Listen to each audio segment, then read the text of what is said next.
Fala, galerinha! Tudo bem com vocês? Tô aqui de novo, agora para gravar explicação e correção do plano de estudo tutorado do terceiro ano do ensino médio regular noturno para a semana 2. Bora começar? Então vamos lá. Vocês podem pegar aí a página 90, que é onde começa então a nossa semana 2. Preparados? Então vamos lá, olha. Tanto o eixo temático quanto o tema, tópico e habilidade é a mesma da semana anterior. Então a gente continua aí estudando os cenários da globalização, da fragmentação como eixo temático. O que muda então, professora? O que muda, Daiane, da semana 1 para a semana 2? O que vai mudar são os conteúdos relacionados. O foco agora da semana 2 são globalização, a espacialidade das cidades que informam as transformações sobre a ótica da globalização, singularidades, generalidades de cada lugar, paisagem, território, região, dentro do processo de globalização. Eu diria, pessoal, que dentre esses vários conteúdos relacionados aqui, o que o PET mais trabalha é a definição de globalização e também essa questão aqui das singularidades e generalidades de cada localidade, pensando dentro do processo de globalização. Beleza? Então, agora que a gente já sabe quais são, né, os conteúdos que nós vamos trabalhar, bora conhecer esse PET aqui então. Olha só, gente, essa aula 2, essa semana 2 é muito sucinta. O PET ele vai trabalhar o termo globalização, basicamente explicando um pouco da origem do termo, falando um pouco sobre as características do processo e também vai falar sobre as empresas transnacionais. Então, olha, de forma muito básica, são esses os dois conteúdos relacionados que o PET vai trabalhar. Conceito de globalização, características de globalização e empresas transnacionais. Já adiantando um pouquinho a aula de hoje, as empresas transnacionais são aquelas que possuem matriz num país de origem, mas que atuam também em outros países, como, Daiane, através da instalação de filiais. Então, olha, uma coisa importantíssima que o PET traz, que é bem legal eu ressaltar aqui, é que as empresas transnacionais, elas foram durante um bom tempo chamadas de multinacionais. Só que esse termo multinacionais acabou entrando em desuso porque usar o termo multinacional passaria a ideia de que essa empresa, né, ela teria várias nações.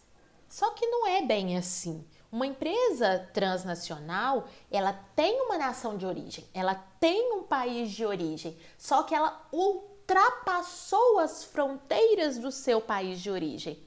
Mas ela continua tendo um local onde ela se originou. Por isso que esse termo multinacional, ele acabou entrando em desuso. Hoje em dia a gente utiliza o termo transnacional, exatamente para dizer dessas empresas que ultrapassam os limites territoriais, né? Então, isso sim são empresas transnacionais. São aquelas capazes de ultrapassar limites territoriais de suas nações e vão para o mercado exterior.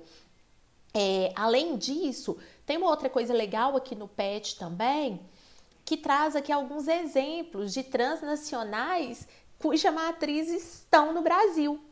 Então, às vezes a gente acha que a gente não tem nenhuma marca brasileira, né? Mas não é assim. Nós temos a Companhia Vale do Rio Doce. Ela tem matriz no Brasil, mas isso não significa que ela é 100% estatal. A Vale do Rio Doce foi privatizada na década de 90, então ela é uma empresa de capital misto. Nós temos a Sadia, Perdigão, Alpargatas, Gerdau, são empresas que têm matriz no Brasil. Isso não significa que elas sejam estatais. Cuidado para não confundir, tá? bom?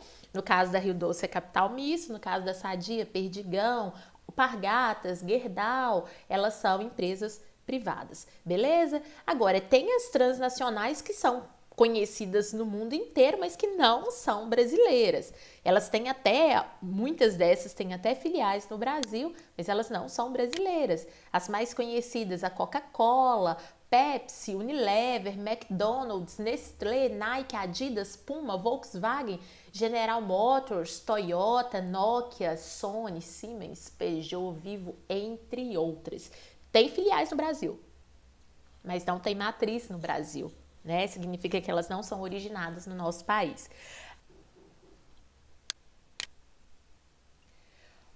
Pessoal, então vamos à apresentação que eu montei especialmente para vocês, né?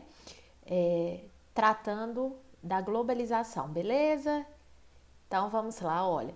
Primeira coisa muito importante, o conceito de globalização. Quando a gente fala da globalização, a gente está se referindo a um fenômeno que é histórico, econômico, político e cultural. Ou seja, a globalização ela tem inúmeras facetas, ela tem inúmeras características. E na prática, a globalização ela possibilita a integração do espaço geográfico mundial. Por isso que muitos definem a globalização como o processo de integração e interrelação mundial. Galera, lembrem-se sempre, esse processo de integração, de interrelação, ele tem facetas, características, aspectos históricos, econômicos, políticos e culturais. E a globalização, ela na prática levou à mundialização de processos, tá ok? Então, olha só, origens históricas. Aí quando a gente chega em origens históricas, a gente tem que dar aquela famosa pausa para explicar melhor. Existem diferentes abordagens, né, diferentes teorias sobre essa origem da globalização, né? Tem pesquisadores, principalmente mais da área da economia, né, que costumam dizer que a globalização teve sua origem na década de 70, nos anos 1980, ou seja, a partir da segunda metade do século 20. Mas na geografia e também na história, a gente costuma falar que as origens da globalização, elas são um pouquinho mais antigas do que a segunda metade do século 20. Na verdade, a maioria dos geógrafos e historiadores remonta as grandes navegações. Sim, as grandes navegações lá no século XVI.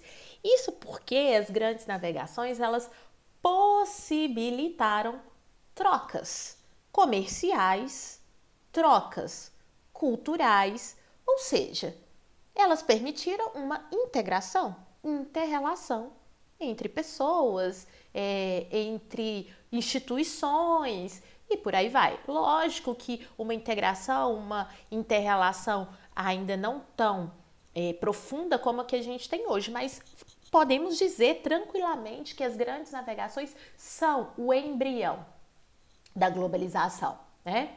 Além disso, as grandes navegações, elas também vieram associadas ao mercantilismo e ao metalismo, ou seja, o acúmulo de capitais e, antes disso, o acúmulo de metais, ou seja, mercantilismo, metalismo, possibilitaram a acumulação de riquezas.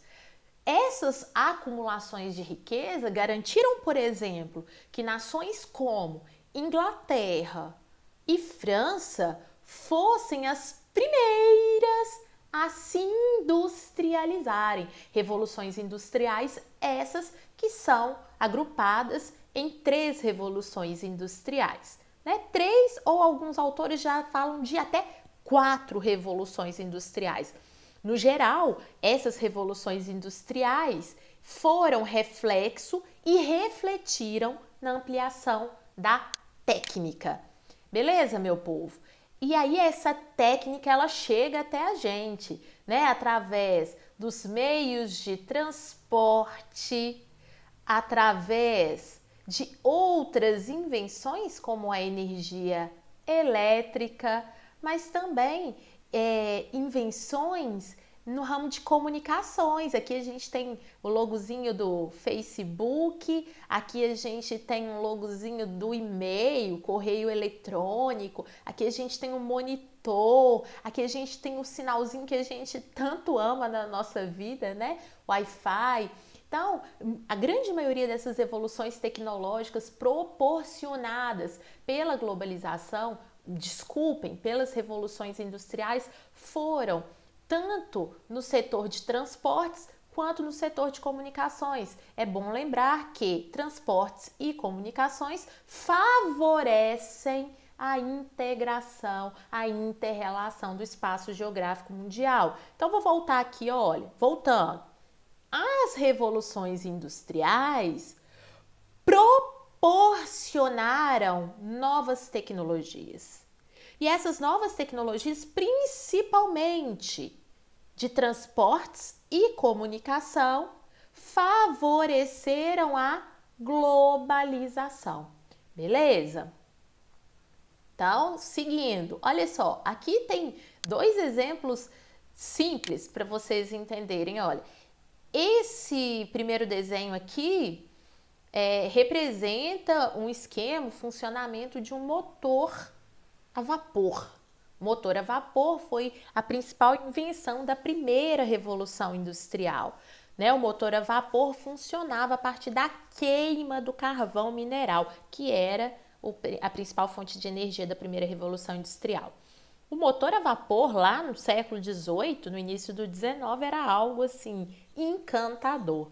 Atualmente, né, a grande maioria dos nossos meios de transporte, dos nossos carros, por exemplo, funciona com outro tipo de motor. O motor a combustão interna, cujo esquema está representado aqui. O motor de combustão foi uma inovação da segunda revolução industrial e se tornou possível graças também ao advento de uma nova fonte energética, o petróleo. Então, esse motor a combustão aqui, que foi desenvolvido na segunda revolução industrial, ainda é utilizado bastante hoje, né, no nosso dia a dia. Aqui tem uma imagem real, aqui é só um esqueminha do motor a combustão. Esse de cima é motor a vapor, tá? Cuidado para não confundir. Pessoal, é bom a gente lembrar também que as mudanças tecnológicas também foram acompanhadas por mudanças na forma de se trabalhar, né? O formato, o jeito de se trabalhar. Alguns teóricos inspiraram mudanças significativas na forma de se trabalhar, dando origem a modelos trabalhistas, como, por exemplo, o Taylorismo, que foi inspirado nas ideias de Frederick Taylor. O Taylorismo era pautado na ideia de produzir sempre mais, né? O Taylor, ele, por exemplo, ele era um engenheiro de produção dos Estados Unidos. O Taylor sugeriu a criação de uma função nova nas fábricas, a função do gerente. Caberia ao gerente fiscalizar as tarefas, né? Ele era o fiscal. O Taylor também sugeriu a cronometragem das tarefas, a divisão das tarefas. O objetivo era produzir sempre mais, né? No século XX, a gente tem as ideias do Henry Ford, né, que criou a marca Ford. O Henry Ford, também dos Estados Unidos, ele pegou as ideias do Taylorismo, né, e acabou introduzindo-as na sua fábrica, né, onde ele montava carros. O Fordismo introduziu a esteira, a linha de montagem. Qual que era a ideia da esteira e da linha de montagem? A ideia era que o trabalhador não se deslocasse mais pela fábrica. Quem iria se deslocar eram as peças. Além disso, era uma maneira de garantir que a produção fosse em grande quantidade, que a produção fosse em larga escala, né? A produção do Fordismo era em grande quantidade, então as fábricas fordistas, elas tinham grandes, gigantescos estoques, né? Porque elas acumulavam muita coisa. Tem um videozinho, acho que vocês já devem ter assistido, Tempos Modernos, ele sintetiza, do Charlie Chaplin, sintetiza muito bem isso, né? Do Fordismo. Vamos assistir um pedacinho? Peter up, 4-1. Vamos lá.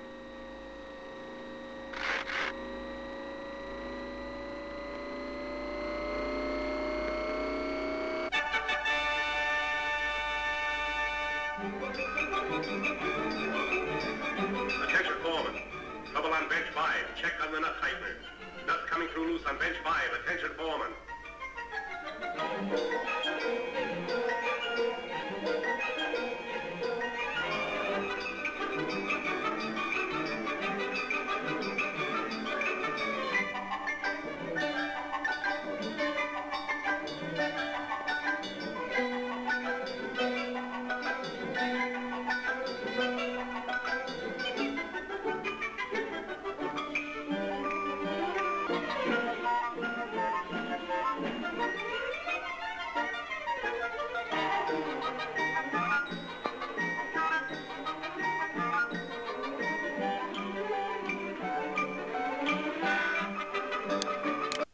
Viram então, né, pessoal, que a ideia era produzir em grande quantidade, os produtos eram padronizados, iguaizinhos. Isso trouxe uma série de problemas, né?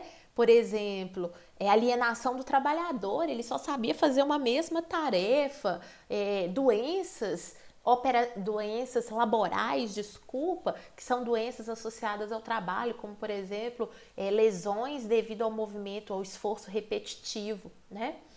Já na segunda metade do século XX, nós vamos ter outras inspirações que surgiram na fábrica da Toyota. A ideia do toyotismo era a produção de acordo com a demanda, né? Ou seja, a ideia era trabalhar com um estoque mínimo. Estoque zero não, porque estoque zero é muito difícil. Mas a ideia é trabalhar com estoque mínimo, ou seja, estar atento aos gostos do consumidor, estar atento ao que o consumidor quer. É uma produção de acordo com a demanda e também uma produção flexível. Significa que ela não precisa ser totalmente padronizada, tudo igualzinho. Beleza? Então vamos lá? Vamos seguir? Vamos seguir? Isso daí faz a gente pensar num aspecto cultural da globalização. A globalização, ou seja, essa inter-relação, essa integração entre lugares, pessoas, países, por aí vai, ela é caracterizada pela disseminação de valores, pela padronização de alguns costumes e pela cultura que a gente chama de cultura de massa, né? Uma forma muito parecida, né, de se comunicar. Tem exemplos banais, mas que ajudam a gente a entender muito a globalização cultural. Nós aqui no Brasil, nós utilizamos muitas palavras que não são da língua portuguesa. Por exemplo, Wi-Fi, online, offline, open, né? São algumas poucas palavras que a gente usa muito, com muita frequência, mas que não são palavras da língua portuguesa, né? Elas têm origem no inglês, mas aí a globalização cultural mostra, né, como que valores, como que características culturais de outros países são muitas vezes assimilados por nós, né? Isso vale para filmes, isso vale para roupa, isso vale para a forma de se alimentar e por aí vai. É aí também que entram as multinacionais. Olha, pessoal, quantas marcas nós temos aqui e que são conhecidas e que são do nosso dia a dia, do nosso cotidiano. Vou pegar aqui, olha, essa daqui é uma transnacional gigante, a Unilever. A Unilever é dona de várias outras marcas. Vou citar algumas para vocês, olha aqui, Dove. Vou citar aqui para vocês, ó, Que Bom, Becel, Quinó, Hellmann's. Olha quantas marcas do nosso dia a dia e que pertencem a essa empresa aqui, ó, a Unilever. Nós temos aqui outros exemplos, vamos pegar aqui a Nestlé. Olha quantas marcas são vinculadas a uma mesma empresa, a Nestlé. E aí nós temos várias outras, né? Por exemplo, a Coca-Cola deixou há muito tempo de ser um refrigerante só apenas. Ela é uma mega corporação transnacional que controla várias outras marcas, produz várias outras coisas para além de refrigerantes. Né? Essas transnacionais são foco do PET da semana 2. É isso, elas transcenderam, elas ultrapassaram o limite das fronteiras dos seus países. Né? É lógico que essas transnacionais buscam países em desenvolvimento e subdesenvolvidos porque elas têm interesses, né? Como, por exemplo, uma mão de obra mais barata, como, por exemplo, ganhar incentivos do governo, incentivos fiscais, como ficar isento de pagar impostos ou ganhar terrenos. Elas buscam, às vezes, até uma legislação trabalhista e ambiental mais flexível, né? Aqui nós temos um outro exemplo. E aí, será que realmente nós vivemos em uma aldeia global? Primeiro, que termo é esse, aldeia global? Para quem não sabe, esse termo ele foi criado por um filósofo canadense, o Herbert Marshall McLuhan, com o intuito de indicar que as novas tecnologias eletrônicas encurtariam distâncias e também o progresso tecnológico tenderia a reduzir todo o planeta a uma mesma situação. Galera, a aldeia global é um mito. E já eu vou dizer por que ela é um mito. Vou dizer agora, de uma vez, vamos analisar essa charge? A festa da globalização, teoricamente, seria permitida a todos. Se a gente for pensar na ideia da aldeia global, né? Então, estamos todos numa mesma situação. Mas não é isso que a charge mostra. A charge mostra que trabalhadores comuns do dia a dia, na maioria das vezes, aqueles mais precários, que vivem em condições mais difíceis, eles não podem se beneficiar com a mesma intensidade da globalização. A eles cabe a entrada pela área de serviço, pelo elevador de serviço. É para mostrar que esse mundo globalizado ele não está tão acessível a todos como a ideia de aldeia global nos faz crer. Então, a aldeia global é um mito. A globalização para todos é um mito. A globalização é um processo extremamente contraditório e desigual. Vamos olhar esse mapa, gente? Esse mapa ele deixa evidente a desigualdade. É uma imagem de satélite que foi feita à noite. Todas essas áreas tingidas aqui de amarelo, vermelho, verde, são as áreas mais iluminadas. Essas áreas iluminadas, percebam, elas coincidem com as áreas mais desenvolvidas do ponto de vista tecnológico, econômico, social. Que globalização é essa que não atinge a todos com a mesma intensidade? Vejamos o continente africano, essa escuridão, ela está associada a um baixo índice de desenvolvimento tecnológico. Olha o Brasil, olha o interior do Brasil, pessoal, né? Olha aqui outras áreas da Ásia, por exemplo, né? Então, que globalização é essa? É a globalização da contradição, da desigualdade, né? Tem uma outra charge aqui que eu gosto muito, é essa daqui. Estou adorando essa tal de globalização, inclusive o capitalismo. E aí ele fala do capitalismo, mas ele está segurando aqui no terceiro quadrinho uma camisa com o rosto de Ernesto Che Guevara. Che Guevara, para quem não sabe, foi um líder socialista, né, que lutou muito contra o capitalismo estadunidense durante o período da Guerra Fria. Tá bom? Aqui nós temos uma outra charge, esse daqui moribundo é o Fidel Castro, que foi ditador em Cuba, que foi governante de Cuba durante muito tempo. Quando ele adoeceu, quem assumiu o governo foi o irmão dele, Raul Castro, e para quem não sabe, Cuba tem até hoje um regime socialista. E aí Fidel pergunta para o irmão, alguma novidade, Raul? O que ele está escondendo aqui atrás? Uma latinha de Coca-Cola, né? A Coca-Cola que é um símbolo do capitalismo global. Então a globalização ela está chegando mesmo em várias partes do mundo, inclusive aqueles que durante muito tempo foram isolados e se isolaram, como é o caso de Cuba. Beleza?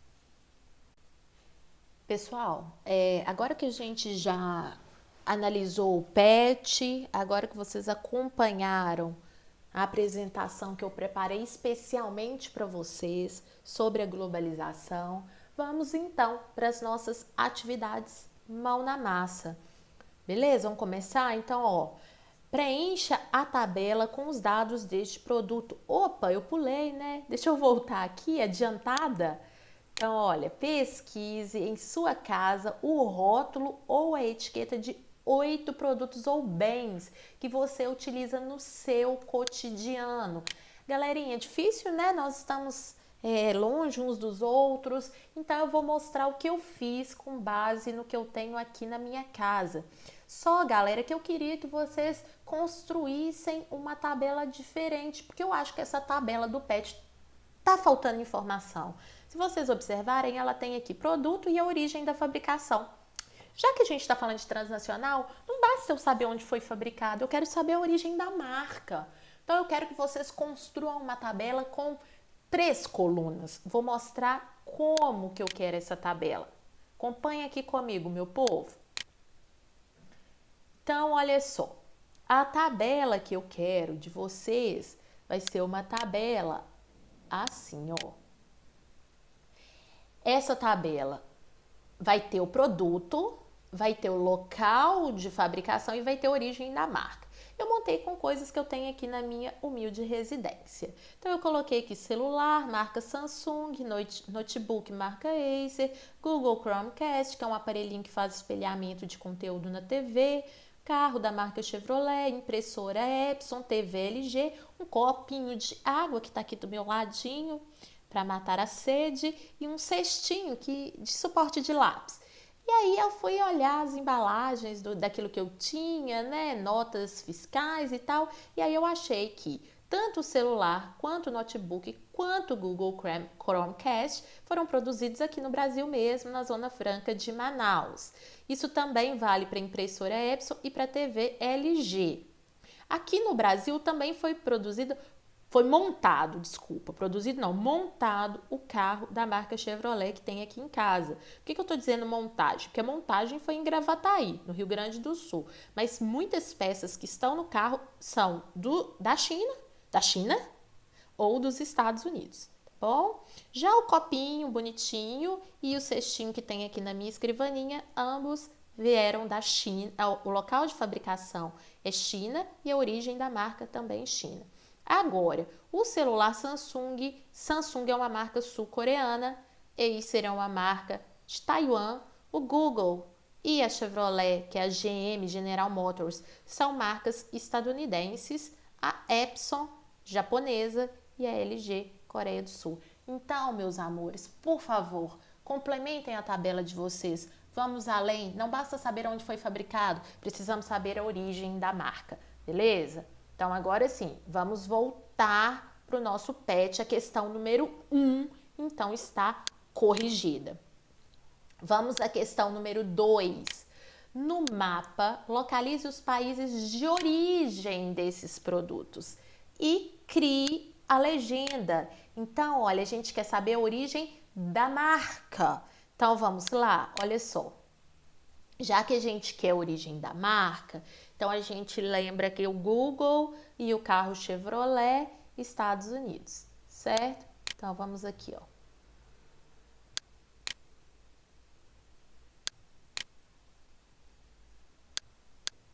Quero vocês aqui junto comigo. Estados Unidos. Eu vou colocar de vermelhinho, que a gente tem que montar uma legenda. Então, Estados Unidos é a origem. Nós temos Coreia do Sul aqui, ó, pequenininho aqui, tá? Coreia do Sul. Esse daqui do ladinho, quase por cima, é o Japão, tá? Nós temos aqui também a origem. A China é a origem, né? É a origem do copo. E nós temos aqui, ó, esse pequenininho aqui. Não sei se está dando para vocês enxergarem. Taiwan. Então, Japão, Coreia do Sul, Taiwan, China e Estados Unidos. Esses são países de onde as marcas se originaram. Tudo bem até aí? Então, beleza. Então, agora, vou vir aqui. Agora eu quero países onde houve a produção. Então, vamos aqui, ó. Vou mudar a cor, porque a gente tem que fazer legenda. Então, produção Brasil, no caso dos eletrônicos, a produção e montagem no Brasil. E nós temos aqui a China também produziu copo. Então, a China é, ao mesmo tempo, produtora e origem. Beleza? Não sei se ficou claro para vocês, né? Vamos colocar um título para esse mapa? Vou colocar aqui, ó. Vamos ver se a gente consegue colocar um título para esse mapa. Vamos ver aqui, vamos tentar colocar de outra cor. Vou colocar de rosa. Nós vamos colocar aqui, ó, origem e produção de gêneros industrializados. Então, esse é o título do mapa, origem e produção de gêneros industrializados. Tá beleza? Lembrando que em vermelho nós temos a origem da marca e em verdinho nós temos os países produtores. Então, vamos lá. Bora complementar isso aqui. Agora a gente precisa complementar esse mapinha nosso com a legenda, tá? Então, vamos lá, ó. Legenda.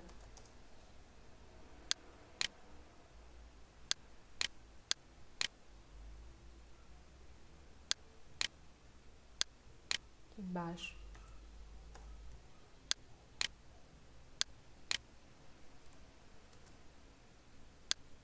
Muito bem.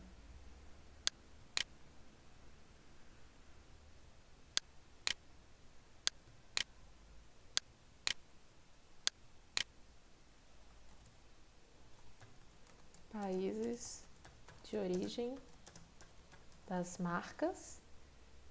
Ok. Em vermelho. E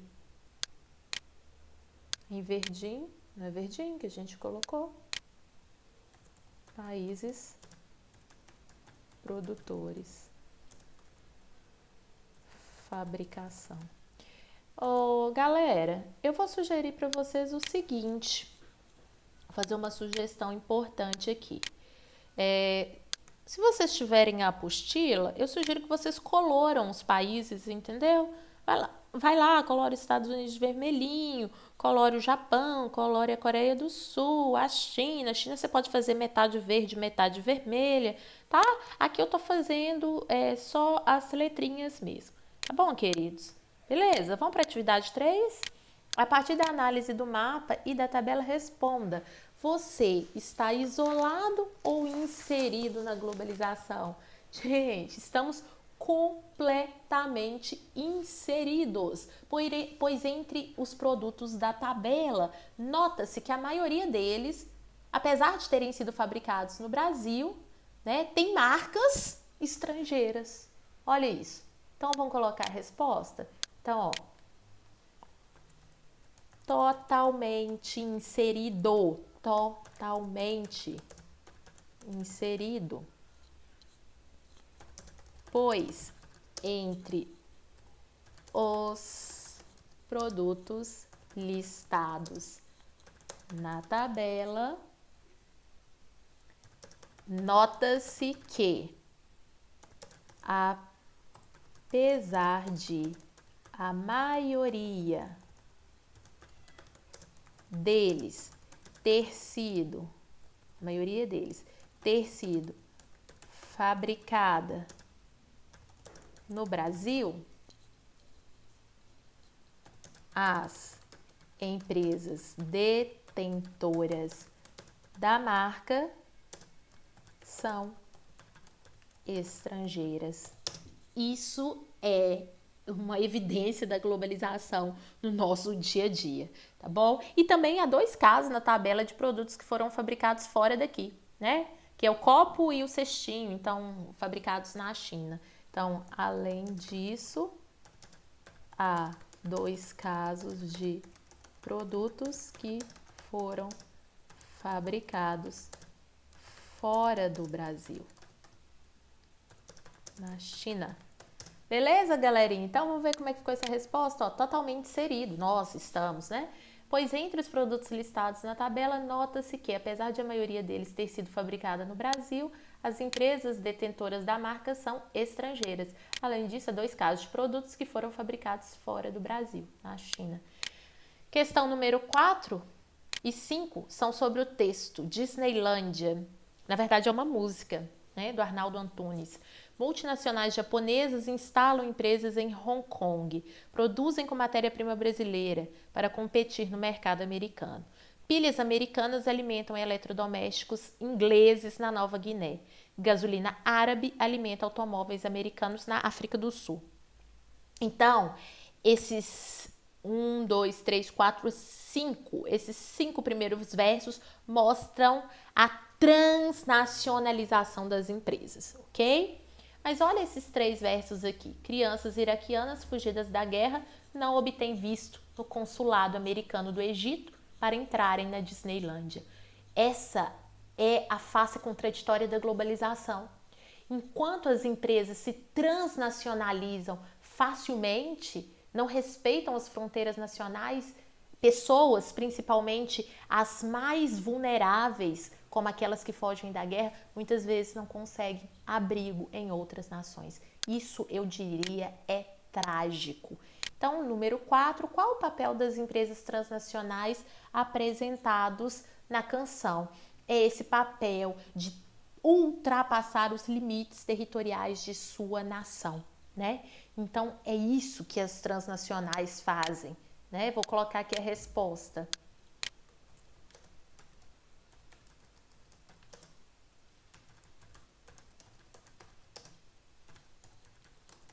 Ultrapassam os limites geográficos da nação de origem, se espalham pelo mundo em busca de maximizar o lucro. Pessoal, é isso que essas grandes empresas querem, aumentar o lucro. Por isso elas se espalham, né? Então as empresas transnacionais ultrapassam os limites geográficos da nação de origem, se espalham pelo mundo em busca de maximizar o lucro. Ok? Questão número 5. Quais as relações de movimentação de pessoas apresentadas na canção? Cite outros exemplos.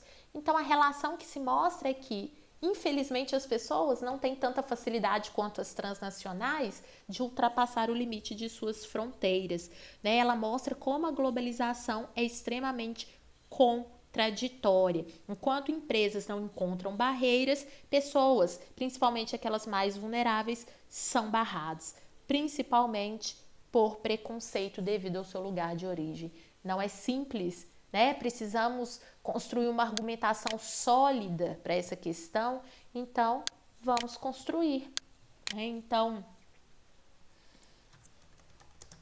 esse trecho da música evidencia o caráter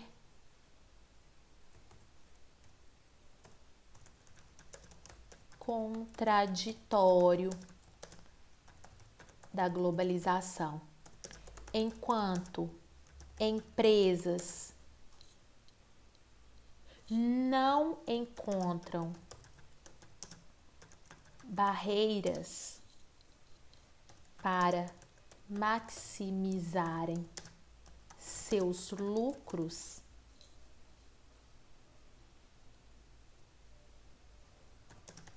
pessoas são barradas em vários países, especialmente as mais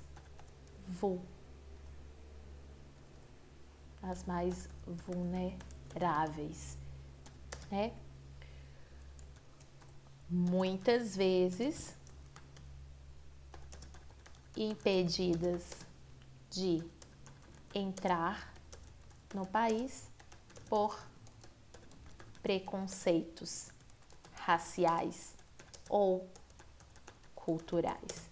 Infelizmente, isso acontece não só com as crianças iraquianas representadas na música, mas isso acontece também com crianças e pessoas sírias, né, que procuraram abrigo na Europa e muitas vezes não encontraram. Isso durante a Guerra Civil na Síria. Então vamos ver como ficou a resposta. Então esse trecho da música evidencia o caráter contraditório da globalização.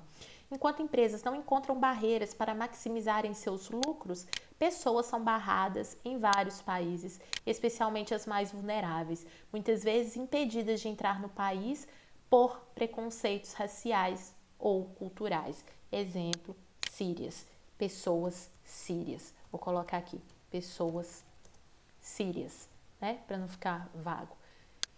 Pessoal, espero que vocês tenham compreendido. Esse é um conteúdo que cai muito no Enem e esse é um conteúdo que interfere diretamente na nossa vida, no nosso dia a dia. Um beijo, até lá, até a semana 3. Já já a gente está de volta. Beijo.